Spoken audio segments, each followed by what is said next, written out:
자, 여러분, 우리는 이 복이라는 개념을 굉장히 쉽게 이야기합니다. God bless you를 외치면서도 정작 복이라는 것이 과연 무엇이냐라고 묻는 질문 앞에서는 대부분의 사람들이 각자의 경험과 각자의 바램을 얘기할 뿐 성경이 말하는 복이 무엇이다라는 것을 분명하고 정확하게 설명하지 못합니다.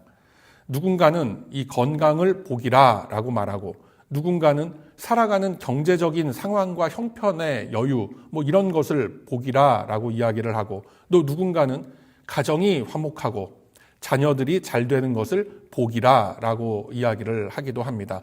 물론 이 모든 것들이 감사의 제목이 될 수는 있습니다.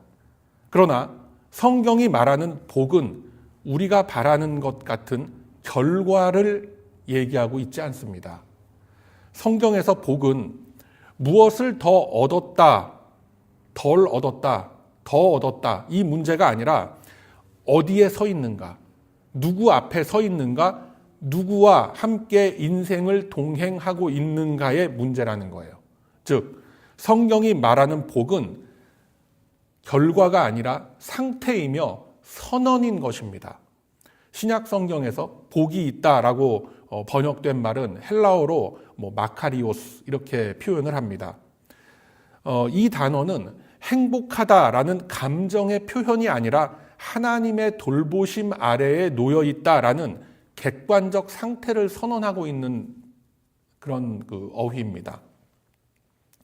그래서 이 말은 기분이 좋다는 뜻이 아니고 문제가 없다는 뜻도 아니며 형편이 나아졌다 이런 의미도 아닙니다. 오히려 성경에서 이 복, 마카리오스라는 말씀은 현실의 조건과는 아무 상관없이 하나님께서 그 사람을 어떻게 대하고 계신지를 설명하고 선포하는 그런 말이 되는 거예요. 다시 말해서 복이라는 것은 인간이 느끼는 체험이 아니라 하나님이 내리시는 평가인 것입니다. 그리고 성경에서 복이라는 것을 표현할 때는 언제나 피해 이야기와 함께 등장을 합니다. 그래서 성경에서 복의 개념이 등장할 때를 보면은 결코 가볍게 주어진 적은 없습니다. 구약에서 복은 언제나 언약과 함께 등장을 했고, 그 언약은 항상 피 흘림과 연결이 되어 있었던 겁니다. 번성의 약속, 보호의 약속, 생명의 약속 이런 것들은 항상 이 제단 위에 희생과 함께 주어졌던 거예요. 이것이 복음이 제시되는 중요한 원리를 우리에게 보여주고 있는 겁니다. 복이라는 것은 값없이 우리에게 주어지지만 복을 복되게 가능하게 하는 자리는 언제나 희생의 자리가 뒤따르더라라는 거예요. 그래서 성경에서 말씀하는 복이라는 개념은 편안함의 언어가 아니라 대속과 헌신의 언어가 되는 겁니다. 그래서 우리가 바로 이 지점을 놓쳐버리게 되면은 이 복이라는 것은 곧장 번영의 언어로 바뀌고, 신앙이라는 것은 기브앤 테이크의 종교로 전락을 합니다. 삼중축복, 오중복음, 뭐예요? 삼중복음, 오중축복? 이상한 걸로 가는 거예요. 그래서 이 관점에서 예수님의 말씀을 우리는 다시 한번 바라봐야 되는 거예요.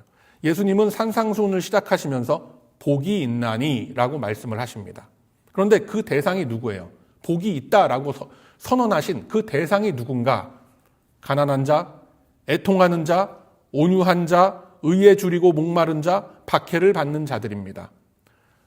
이런 사람들은 세상 기준으로 보면 복을 받은 사람들처럼 보이지는 않습니다. 오히려 인생이 가장 버거운 사람들로 보여지는 겁니다. 그럼에도 불구하고 예수님은 그들을 향해 단정적으로 선언을 하십니다. 너희는 복이 있다라고 하세요. 이 말은 그래, 지금 좀 힘들어도 조금만 더 참으면 고진감래, 나중에 복을 받게 될 것이다. 지금 이 상태에서도 너희는 이미 복된 자들이다라는 이러한 선언이 되는 거죠. 그러니까 조금만 더 참으면 언젠가는 나중에 큰 복을 받게 될 것이다라는 어떤 이런 밑도 끝도 없는 기대를 품게 하는 이런 복이 아니라는 거예요. 이미 너희는 복 안에 들어와 있는 복받은 자들이다라는 선언이 된다라는 거죠. 그래서 이 선언은 현실을 부정하는 어떤 그런 말이 아니라 나는 전혀 복받은 것 같지 않은데, 나는 이렇게 환경과 처지가 좀 안 좋은데, 이 현실을 부정하는 말이 아니라 현실을 해석하는 기준을 바꾸는 말이 되는 겁니다. 그래서 이 말씀은 오늘을 살아가는 우리들에게 굉장히 날카롭게 다가오는 겁니다. 특별히 저나 여러분이나 이민자로 살아온 우리는 이 복이라는 말을 들을 때 참 마음 한구석이 복잡해질 수 있어요. 그렇지 않습니까, 여러분? 이민 초창기부터 지금까지의 시간들 한번 되짚어 보세요. 열심히 정말 몸이 부서져라 일을 했지만 인정받지 못했던 그런 시간들. 억울한 일을 당했어도 어디 가서 설명조차 할 수 없었던 그런 순간들이 있었습니다. 언어와 신분의 그 한계 앞에서 정말 억울하고 분통이 터지지만 어쩔 수 없이 고개를 숙여야만 했던 그런 시간들이 다들 있었어요. 울분이 터져 나오는데 자녀들 앞날 생각해서 진짜 눈물을 삼키면서 억눌렀던 그런 순간들이 이 이민 1세대들 누구나 다 가지고 있는 순간들일 거예요. 물론 지금이야 다 먼 옛날의 그런 추억들이 다 됐지만 사실 그때의 그 상처와 그 흔적들은 분명히 마음 한구석에 쓰라린 아픔으로 다들 남아 있는 겁니다. 그렇기 때문에 우리는 마음속으로 이렇게 묻게 되는 겁니다. 과연 나는 복을 받은 사람인가? 나에게 있어서 복이라는 것은 대체 무엇이란 말인가? 내 인생은 정말 하나님 손안에 있는 거 맞는가? 이런 복잡한 생각이 들기도 하는 겁니다. 그래서 오늘 예수님은 이 말씀을 통해서 이 질문을 외면하고 계시지 않다라는 겁니다. 오히려 그 질문 한가운데로 들어오셔서 말씀을 하고 계십니다. 그래서 복을 받았다, 복을 누린다라고 하는 것은 나의 문제들이 다 사라졌다라는 그런 증거가 아니라 하나님께서 그럼에도 불구하고 여전히 나를 붙들고 계시다라는 증거라고 말씀하고 계신 거예요, 지금. 그래서 우리는 이 팔복이라는 것을 그냥 착한 사람으로 살기 위한 그런 그 목록으로 여겨서는 절대 안 되는 겁니다. 여러분, 이 팔복이라는 거는 인간이 도달해야 되는 어떤 이상적인 그런 성격과 성품의 목록이 아니라 바로 앞서 말씀드린 것처럼 예수님 자신의 삶을 비춘 자화상이 되는 거예요. 우리 예수님은 가난해지셨고 애통하셨고 온유하셨고 의에 굶주리셨고 마침내 박해를 당하셨던 분입니다. 예수님은 복을 설명하신 것이 아니라 복이 무엇이다라는 것을 당신의 삶으로서 보여내신 분이에요. 그리고 이 팔복은 그 예수님을 따르는 제자들이 이제 앞으로 어떤 방향으로 살아가게 될지를 보여주는 하나님 나라의 지도가 되는 셈입니다. 이러한 맥락에서 우리가 팔복을 읽을 때 가장 자주 범하는 오해가 있는데 바로 이 말씀들이 우리들이 지켜야 할 행동 강령이라고 생각하는 겁니다. 그래서 우리가 보통 팔복을 이렇게 이해하고 있죠. 심령이 가난해져야 복을 받는다. 애통할 줄 알아야 복을 받는다. 온유하게 좀 변화가 돼야 하나님 나라에 들어갈 수 있다. 이렇게 우리는 이야기하곤 합니다. 그런데 우리 예수님의 말씀은 그런 구조가 아니에요. 거듭 말씀드리지만 팔복이라는 것은 조건으로서 주어진 것이 아니라 일방적인 선언이다라는 거예요. 예수님은 너희들 이렇게 되라라고 명령한 것이 아닙니다. 너희는 이미 이런 존재들이다라고 선포하시는 겁니다. 그래서 이 팔복의 말씀은 공생의 초창기에 아직 제자들이 예수님과의 삶에 익숙해지고 이 제자들이 좀 성장하기 훨씬 이전에 선포된 그런 말씀인 겁니다. 다시 말해서 팔복은 제자들의 믿음과 신앙이 한 3년 지난 후에 어느 정도 좀 성장하고 뛰어나게 돼서 받은 보상이 아니라 예수님 안으로 들어온 자들에게 주어진 정체성의 선언이 되는 겁니다. 예수님은 제자들을 보시면서 너희는 아직도 멀었다. 너희는 아직도 부족하다. 이렇게 말씀하지 않았어요. 오히려 너희는 복이 있다라고 선언을 하신 겁니다. 이 선언은 지금 너희들의 삶이 다 괜찮다라는 뜻은 아닙니다. 바로 너희들은 이미 하나님의 나라 안에 들어와 있다라는 선언인 겁니다. 해서 팔복은 이렇게 살면 하나님 나라 안에 들어갈 수가 있다라는 것이 아니라 하나님 나라에 속한 자들은 이런 방향의 삶을 살게 된다라는 선언인 겁니다. 그래서 바로 제가 팔복을 예수님의 자화상이라고 표현을 한 겁니다. 그런 얘기 어디서 들어보셨어요? 여러분 예전에? 안 들어보셨어요? 네. 저의 그 작가적인 감각으로 또 이렇게 하나 제가 이렇게 아름다운 문장을 만들어낸 겁니다, 여러분. 네. 팔복은 예수님의 자화상이다. 자, 여러분. 팔복을 가장 정확하게 읽는 방법은 이겁니다. 바로 팔복을 예수님의 삶에 대입해봐라라는 거예요. 예수님은 심령이 가난하셨습니다. 아무것도 움켜쥐지 않으셨고 하나님 앞에서, 성부 하나님 앞에서 철저히 비어있는 그런 자리로 서셨던 겁니다. 그리고 예수님은 애통해 하셨습니다.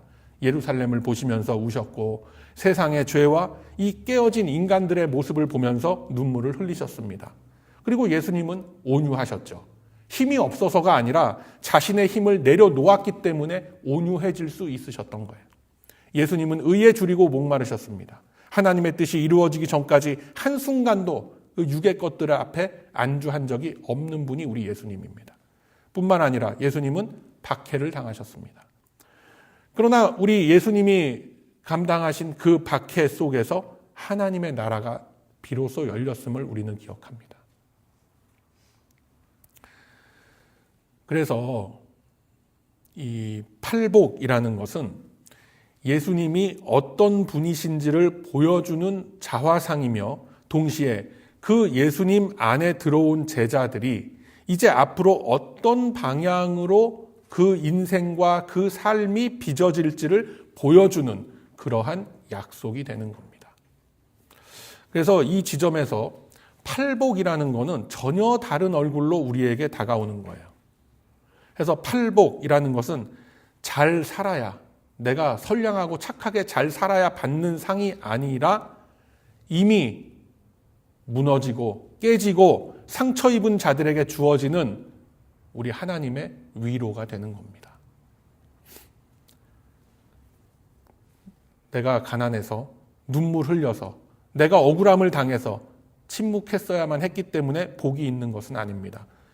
이러한 억울한 일을 당하고 사는 것은 신앙의 유무와는 상관없이 인생을 살다 보면 누구나 다 겪는 일이기는 합니다.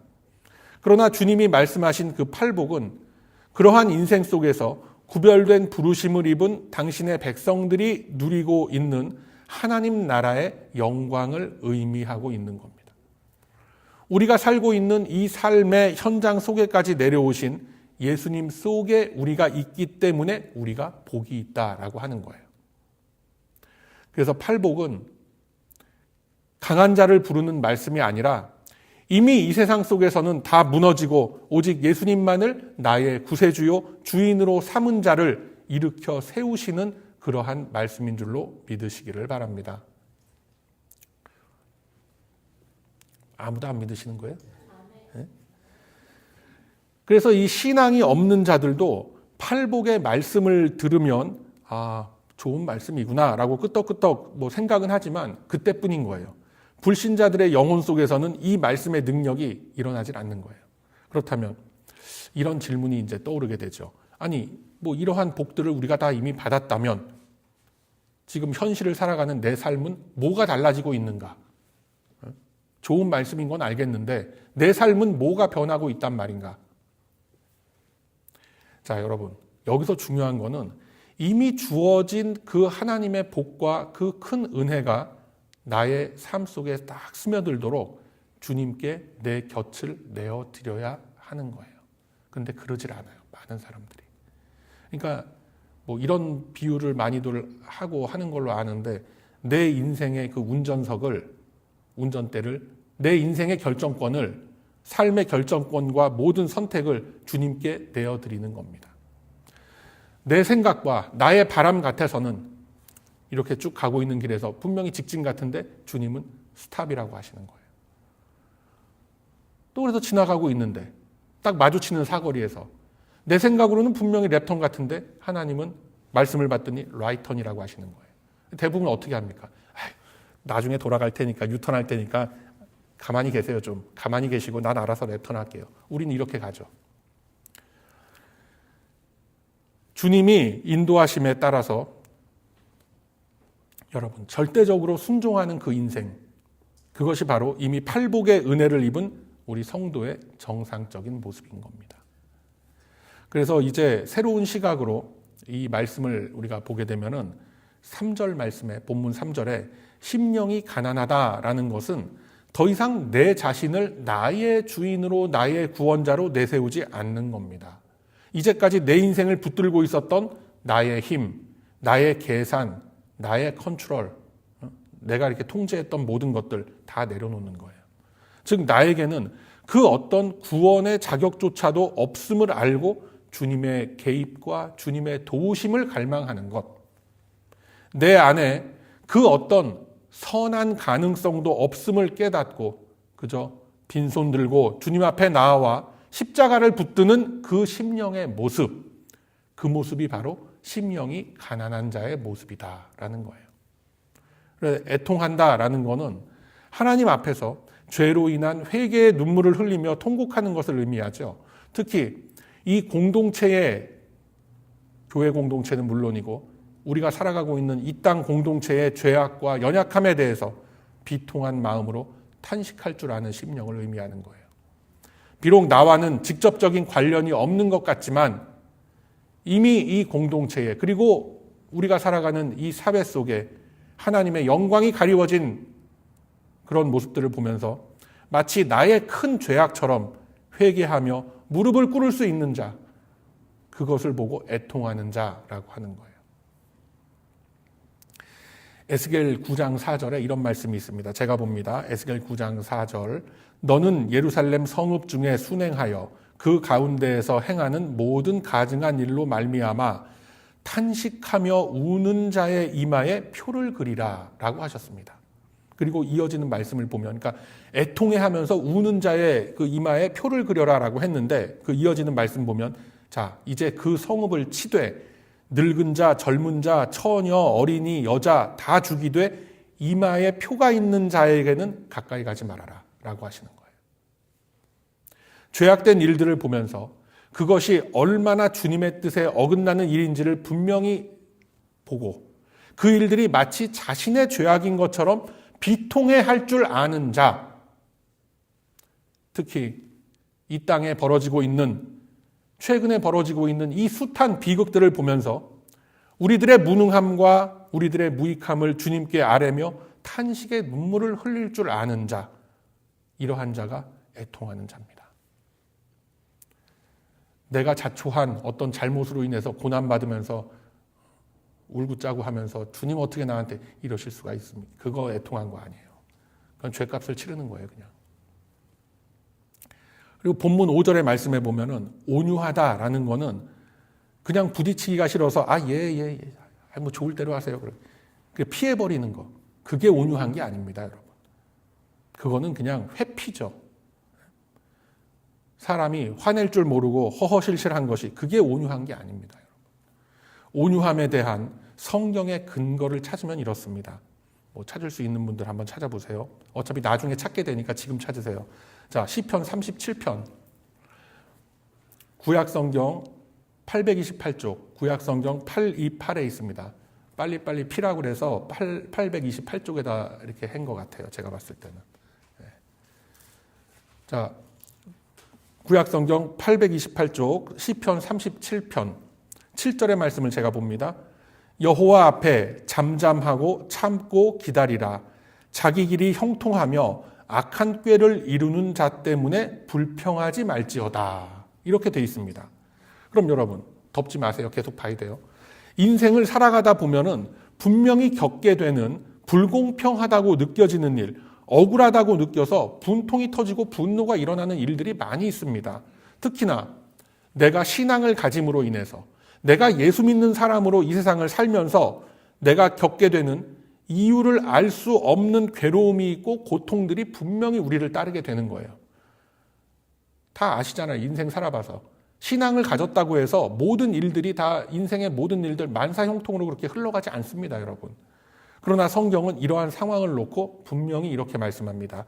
자, 함께 읽겠습니다. 시편 37편 8절에서부터 11절까지의 말씀을 우리가 함께 읽도록 합니다.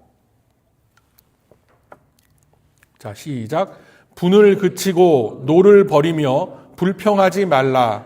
오히려 악을 만들 뿐이라. 진실로 악을 행하는 자들은 끊어질 것이나 여호와를 소망하는 자들은 땅을 차지하리로다. 잠시 후에는 악인이 없어지리니 내가 그곳을 자세히 살필지라도 없으리로다. 그러나 온유한 자들은 땅을 차지하며 풍성한 화평으로 즐거워하리로다. 아멘. 온유한 자가 어떤 자라는 거 이해가 되시죠, 이제? 이처럼 온유함이라고 하는 것은 분노와 억울함을 품고도 보복하지 않기로 선택하는 힘이라는 거예요. 온유함이라는 것은 얼마나 내가 더 많이 참았느냐의 문제가 아니라 나의 절제와 나의 참아냄의 그 주권을 나에게서 하나님께로 옮길 수 있는 결단과 능력을 말하는 거예요. 그게 온유함이라고 하는 거예요. 그냥 어떤 논쟁의 자리에 서기 싫어서 아이고 됐습니다 그리고 피하는 거, 그거는 비겁한 거예요. 그리고 이러한 것은 인간의 성품이 아니라 이미 위로를 받은 자에게서 흘러나오는 열매라고 성경은 우리에게 말하는 겁니다. 그래서 자, 또 한번 함께 읽겠습니다. 오늘 나눠드린 말씀 카드에도 있죠. 마태복음 11장 29절의 말씀 함께 읽습니다. 자, 말씀 카드 주보 맨 밑에도 있죠. 함께 읽습니다. 시작. 나는 마음이 온유하고 겸손하니 나의 멍에를 메고 내게 배우라. 그리하면 너희 마음이 쉼을 얻으리니 라고 말씀하신 거예요. 그리고 이 말씀은 오늘을 살아가는 우리들에게 굉장히 구체적으로 다가옵니다. 특히 우리 이민 1세대를 이 땅에 살아가면서 요즘과 같이 이곳에서 충격적이고 당혹스러운 일들을 보고 겪게 되는 그런 적은 그렇게 많지가 않을 겁니다. 여러분들 뭐 30년, 40년 이민 생활 되짚어 봐도. 많은 이들이 말하기를 야, 이게 정말 내가 알던 미국이 맞냐? 탄식하고 분노합니다. 그런데 우리가 여기서 오해하고 있는 것이 뭐냐면은 하나님의 나라 질서를 벗어난 이 세상은 원래부터 그랬어요. 원래부터 소위 말하는 개판이었던 겁니다. 아닌 것 같습니까, 여러분? 인류 역사를 한번 되짚어 보면은 뭐 당연히 알 수가 있는 거죠. 십자가 정신으로 무장되어야 할 자리에 십자군이라는 얼토당토 않은 것이 생겨나서 아무 명분도 없는 수백 년의 전쟁을 그렇게 벌였던 겁니다.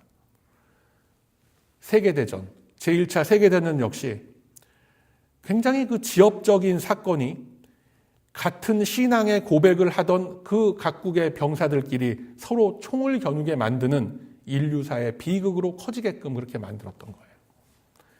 전쟁터에 나가는 그 군인들에게 각국의 목회자, 성직자들이 축도를 하고 다 했지만 그게 도대체 무슨 모습입니까? 결국은 신앙이라는 거를 어떤 이념과 국가주의에 이용한 결과가 된 겁니다.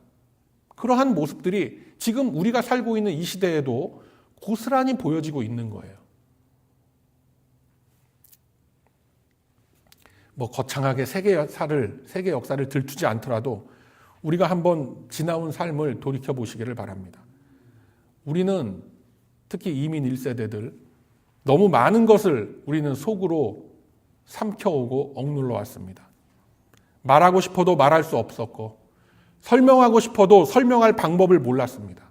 그냥 울분을 삼키면서 침묵하는 수밖에 없었어요.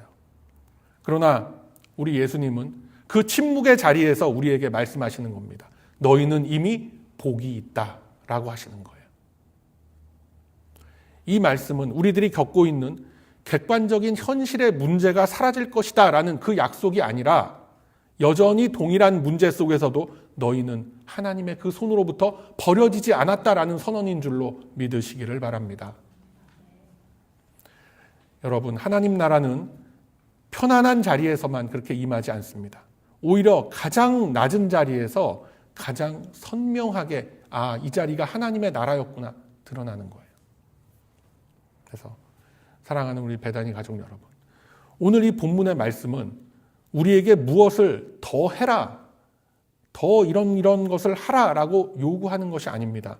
이 말씀은 이미 우리에게 주어진 복과 은혜를 다시 기억하라라고 하시는 거예요. 저와 여러분, 우리는 이미 완성된 사람들이 아닙니다. 아직 완성되려면 멀었어요. 그러나 우리는 미완성이지만 이미 하나님 나라 안에 들어온 사람들인 줄로 믿습니다. 우리는 여전히 연약하고 여전히 우리는 흔들립니다. 그러나 이미 하나님의 손 안에 붙들려 있다라는 것을 여러분 꼭 기억하시기를 바랍니다. 그래서 오늘 우리들이 한번 붙잡아야 할 이 결단의 내용들이 이런 겁니다. 제가 이런 거 잘 안 하는데 지난주도 그렇고 이번 주도 한 번만 더 합시다. 저를 따라 한번 해보세요. 나는 복을 받기 위해 애쓰는 사람이 아니라 이미 복을 받은 사람으로 살아가겠습니다. 다시 한번 붙여서 해볼까요? 기억 안 나시죠, 지금? 다시 한번 붙여서 해봅시다. 자, 시작. 나는 복을 받기 위해 애쓰는 사람이 아니라 이미 복을 받은 사람으로 살아가겠습니다. 아멘.